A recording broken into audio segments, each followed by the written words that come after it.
This is My Playbook. I'm Simon Mundy, and in this podcast, created by Greenhouse Sports, we'll be hearing from a host of inspiring people about who and what inspired, supported, and encouraged them during difficult moments. We'll find out what they've learned along the way, as well as what they want to share and pass on. Greenhouse Sports is the charity that uses sport to help disadvantaged young people and communities. Their core belief is that every child deserves opportunities and a fair chance to get on in life. And through Greenhouse's coaches and partners, they look to make that a reality. The work they do is about encouraging young people through sport and teaching them the life skills they need. 2022 is Greenhouse's 20th anniversary, and over the last 20 years, the charity has helped more than 50,000 children in London, but there are a further 4 million children across the UK right now that they would like to help. And if you'd like to find out more about their work and how you could help support another generation of young people, please head to greenhousesports.org to find out more. In the meantime, to this episode in which I speak to Greenhouse's volleyball head coach, Lulama Musti di Gennaro. For 20 years, Lulama played volleyball at the highest level, earning 13 caps for Italy while winning the Italian Cup and playing in the Champions League. She was the first woman of colour to represent the Italian national team and experienced the best and worst of coaching during her own playing career. That was when I realized that something happened when I was a teenager, because when I saw him, I just panicked, frozen. Now she's the one mentoring and coaching others, and her top priority is in helping them develop as people first and as sports performers second. It was a pleasure chatting to Lulama, and I hope you enjoy our conversation. Hi, my name is Lulama. I am a former professional volleyball player, and right now I am head volleyball coach for Greenhouse. It's the greatest opportunity that I ever had. It allows to pass the testimony, just not only with my volleyball skills, but everything that volleyball taught me. Resilience, how to build confidence, friendships, everything. What do you consider to be the more important side? The volleyball, the skills, or developing the person? Definitely developing the person. Everything goes around that.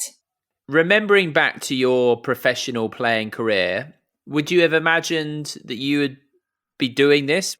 Not at all. No, I honestly said when I retired, I will never be a coach. Life is unpredictable. You might be like working for that without knowing that you're working for that purpose.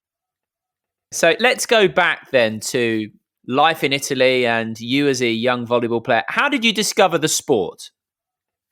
That was a substitute PE teacher who was a volleyball player, and she just introduced us, all of us, to volleyball. She saw me and she said oh, you have really potential here. So why don't you give it a try and come to the club? Volleyball just took the lead. And then I met this amazing first real volleyball coach, whose name is Luca, and is the one who took me from a really tiny village in the countryside to Rome and to start learning what was real volleyball, what it meant to be a volleyball player, and everything else. Your father is Italian, but your mother is from Mozambique, and you're the eldest sibling, aren't you? I am. So we are just two sisters coming from, a family that is half African. You've got some untold and unsaid rules to respect. And one of these is that as the oldest, I am in charge of leading the way for my younger sister. I was responsible for her growth. I was responsible for her health in a way as well.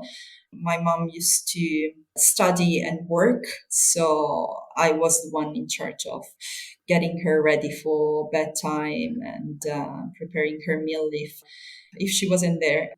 When then Luca came on the scene and recognized that you had the potential to go on and become an international volleyball player, that meant that you would have to leave home, How hard was that for you? How hard was that for your sister? And how hard was it to persuade your parents that that was the right decision? For me, wasn't that hard. I was 13 years old. It was what I wanted to do. And at 13, you think that you can do everything. There's no barriers, nothing. My mom, especially, she wasn't that happy, I would say, but they let me go. My sister was the one who suffered the most because we were very close to each other, and my sister was 10 and a half. So it was hard for her to lose her big sister. It was heartbreaking. Just explain the impact that Luca had on you as a young teenage girl, growing, developing, finding a sense of self. It actually meant everything. Starting from being the first person who believed that I had potential, giving me the tools to work with that potential, to start like building up confidence and building up some skills. At the same time, he gave me the chance to figure out myself how to be in the adults world, being alone, living in Rome, and I was just a teen. I had to go to school by myself, cook for myself, do everything for myself, especially when a couple of years later, my parents split up. He became the person that I would just look for good example or like for advice or for literally a roof to stay. Whenever I had like any type of big argument with my mom, I would just like call him and say, "Hey, look, can I just crash on your sofa?" And he would just like let me in. Our age gap wasn't that big to consider him a parent.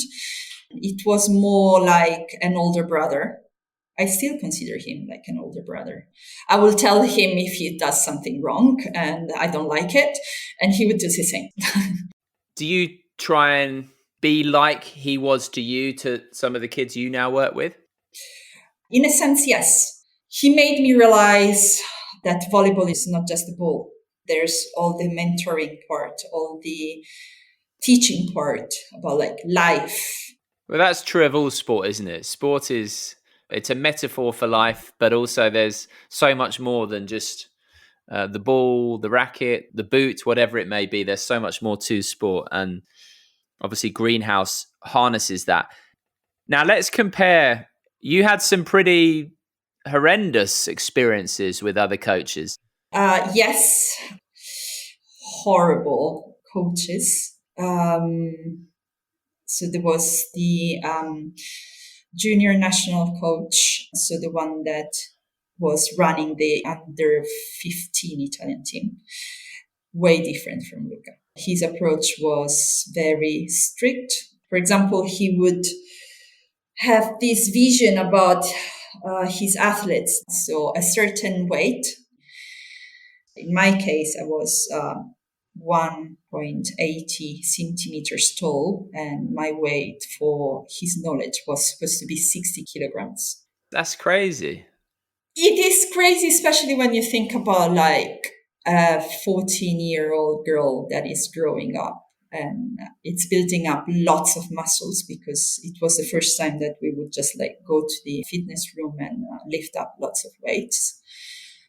13 out to 18 players started having eating disorders, from bulimia to anorexia, mental health issues, of course. And you were like segregated. So we had like this thing about like meals, that we had like 3 different tables.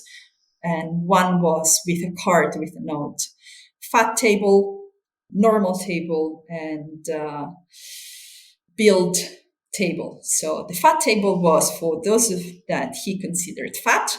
I was on that table, and we had to go for long runs before breakfast, have just a cup of tea, no sugar, 2 slices of bread with no butter and no jam, because there's sugar in the jam, and then go for 3 hours session.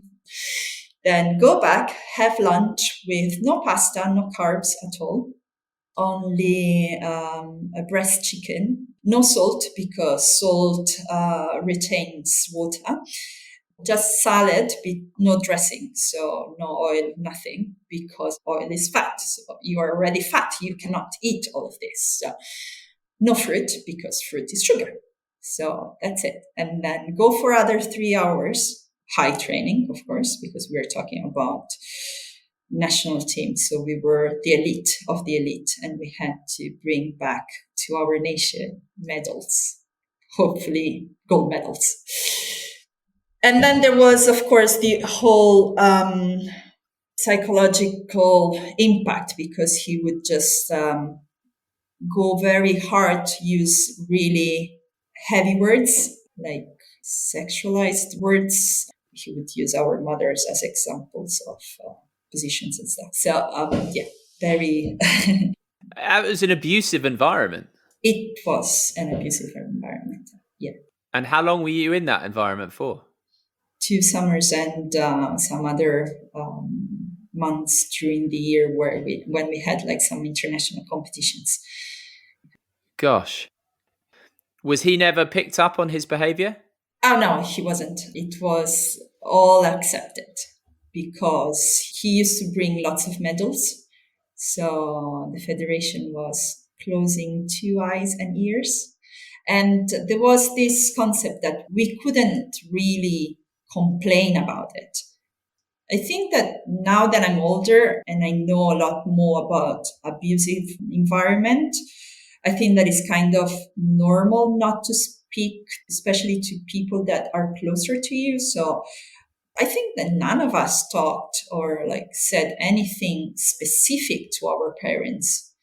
We never said exactly what was going on. The thing was that everyone was on board. So it's also the assistant coach, the assistant of the assistant coach, the doctor, the physiotherapist, the filmmaker, so the one that has to take all the data and work for it. Like everyone on the crew was there. The staff was there. Was about like 10 people there. And it would hear and see exactly what he was doing. And nobody said anything. So I never thought about myself being in an abusive situation. But when years later, when I was 29 years old, and I was in one of the top clubs, Serie A clubs playing, our coach was fired at mid-season, and this other coach came in, and it was my national team assistant coach. And it was the one who would smile at you in the morning and then take you to the field and let you run for 1 hour and just sit down and look at you with a nice smile. That was when I realized that something happened when I was a teenager, because when I saw him and he called me by the same nickname that they used to call me when I was there in the national team, I just panicked, frozen. And from that moment on, I wasn't able to enjoy the training sessions anymore. And I started having like this weird headache every single time that I had to pop in the car and go for a session. So stress related, obviously. Stress related, and was escalated by the fact that he wouldn't let me play. I went from being on the starting 6 formation to go to the bench, and didn't have really any chance to gain my spot back.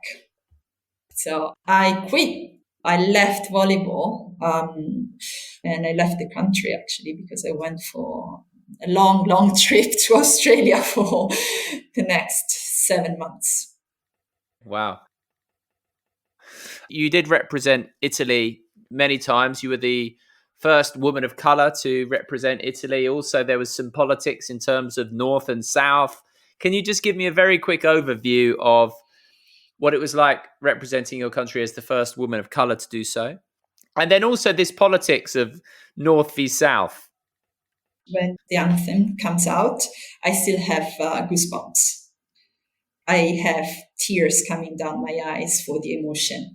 It's the biggest achievement that any athlete can ever achieve, represent their own country. So it's the biggest thing that I ever done. I am mixed race, so it became a big thing in the sense that when I got the call, lots of articles came out and everything. Politics unfortunately kicked in when it was about keep staying in the national team. The federation is in Rome, but the economical center of volleyball is in Milan. Most of the coaches are from the north, and there's this fight going on since ever from north and south. So when the head coach asked me what was next for me, and I told him that I was absolutely committed with my club, Rome, to get the team back in Serie A and get the city back in the spotlight, he was like, okay, so I'm sorry, I cannot take you because you're staying where you are. So you're not going to the top teams that were all from North Italy. Wow. Yeah. So bye dreams of London 2012. Blimey, goodness me.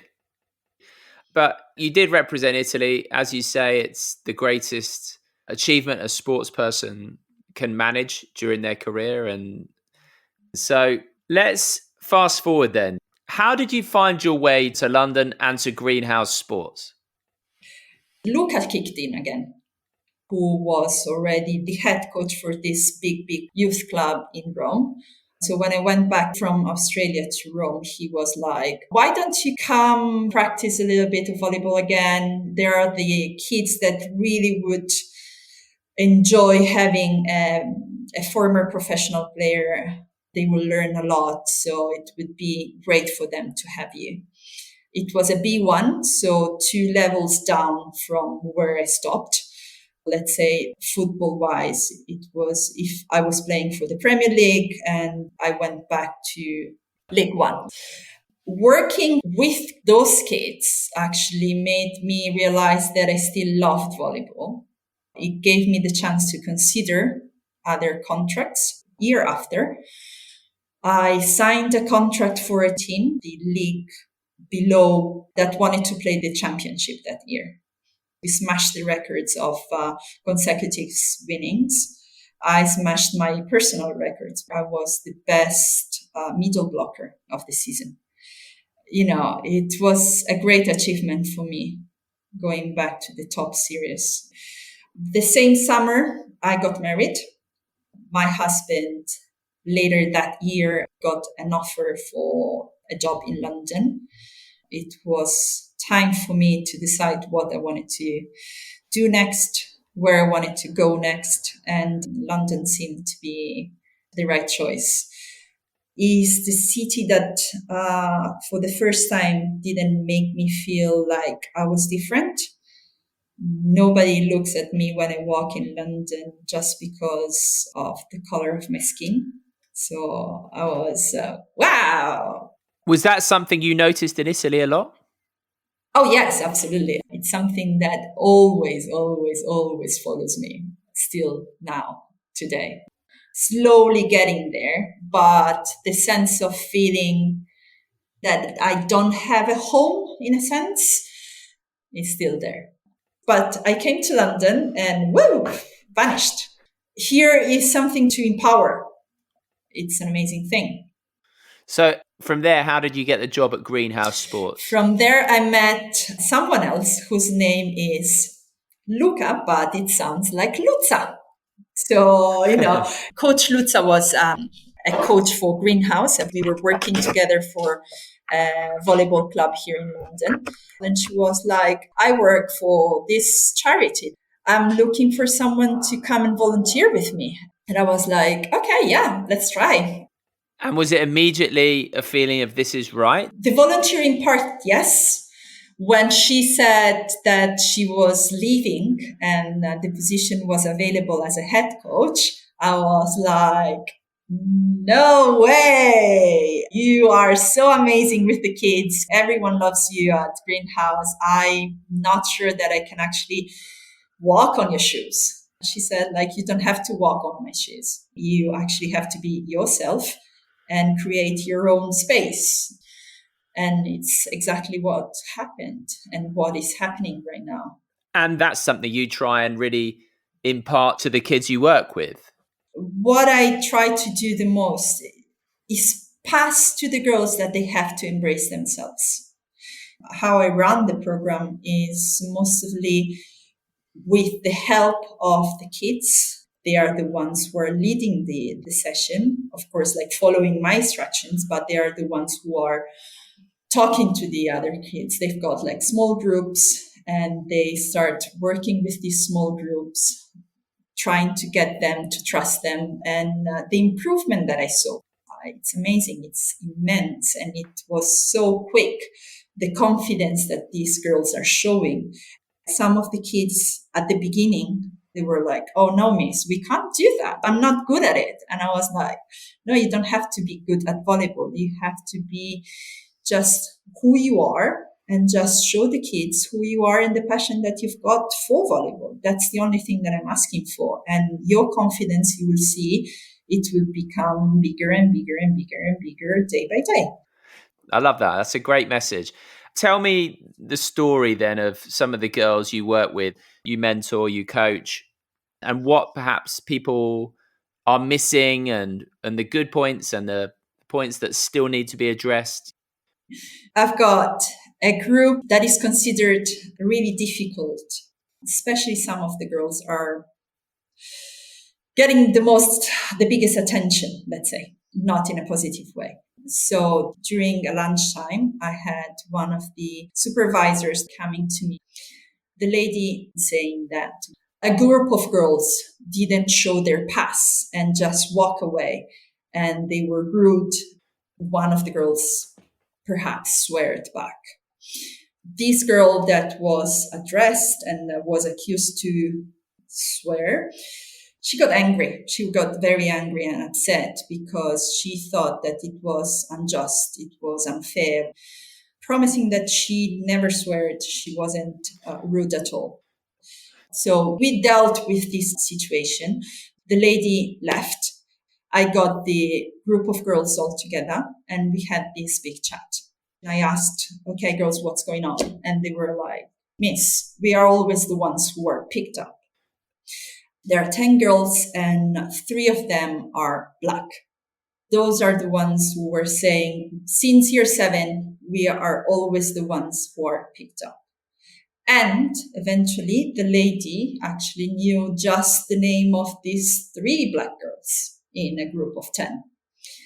So I felt that it was the right time, if there is any right time for this type of conversation, to talk to the girls and to explain to them that unfortunately there's something that we don't talk too much, and it's unconscious bias. So why some people are more under the radar and others are not.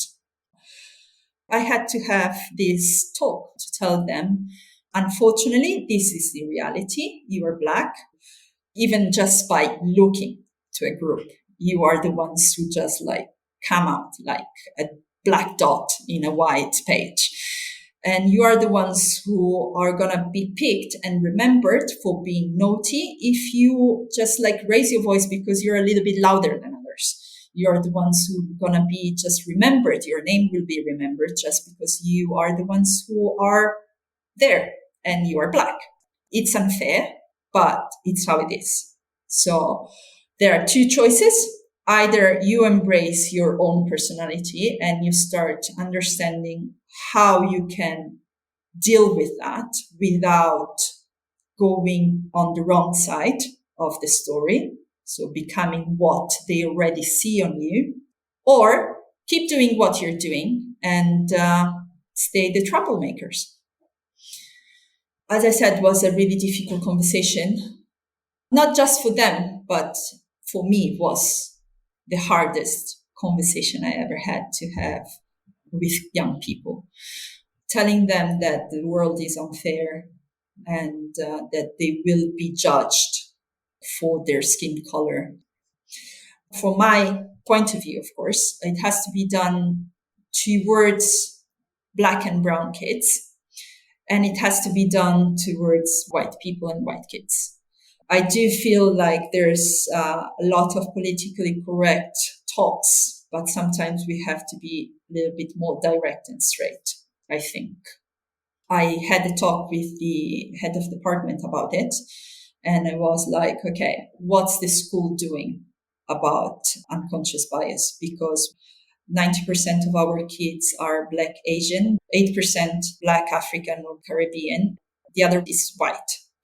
So we have to give the chance, a fair chance to everyone. And I think that the school has to start having this conversation at first within the staff members and then towards the girls.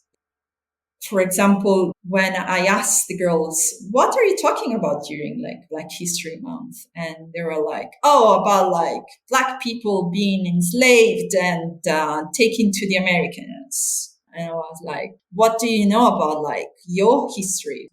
We are living in the UK. What happened to your parents or grandparents or grandparents that came to the country for the first time? And they were like, no, miss. That it wasn't something that was about them as well. But it is about them. It is about me. It is about like all of us. It is about my son, my husband. And during the Black Lives Matters movement, when it restarted, there were a lot of people talking and saying, oh, we need to put down the statues of people who were like buying and selling slaves around the world. I disagree with that. If you take the memory away, they will just keep doing the same in different ways, but they will still do the same things. We cannot not talk about it because it's the only way that we teach each other to accept who we are.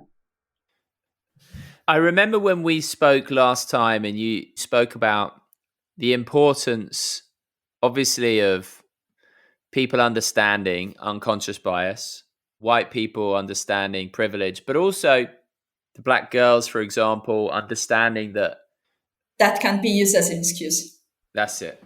We have to educate ourselves, but both sides. For example, whenever I go to Mozambique, I hear my cousins, I hear my aunties, people that are very well educated, talk and behave like everything has to be done by the white people because they took us from Africa as slaves. The time is over. We cannot use that as an excuse not to put ourselves in the game and behave as best as we can. It's a really difficult conversation to have both sides. And I feel like because I am the river between Black and white, I feel to do this conversation. I think that that's where I go back to my way of delivering my coaching style about like saying to the girls, you have to embrace yourselves. You have all the opportunities in the world if you want to get them. And that's where I think sport can teach you a lot. Life can be amazing or can be very difficult. You can have like a horrible coach that may just like leave you very deep marks on your soul and on your body, and you can still come out of it stronger than ever. That opportunity you now have to give something of yourself, how much does that mean to you? The meaning of my name, Lulama, means reconciliation, to make peace again. I am starting to embrace that perhaps behind my name, that means reconciliation and peace. This is my mission. Try to give the opportunity to these girls to embrace themselves, embrace who they are, where they come from, and what they can achieve. Greenhouse is giving role models to kids that without us, probably they wouldn't see much bright future in front of them. The work that Greenhouse has been doing the last 20 years, it's huge. It's amazing. It's a huge honor for me to be part of it. This opportunity, it goes like way beyond every achievement that I ever achieved. It's a life-changing experience, but not just for them, for me. Yeah, it's amazing. It's huge. It's the best thing I could ever do, honestly.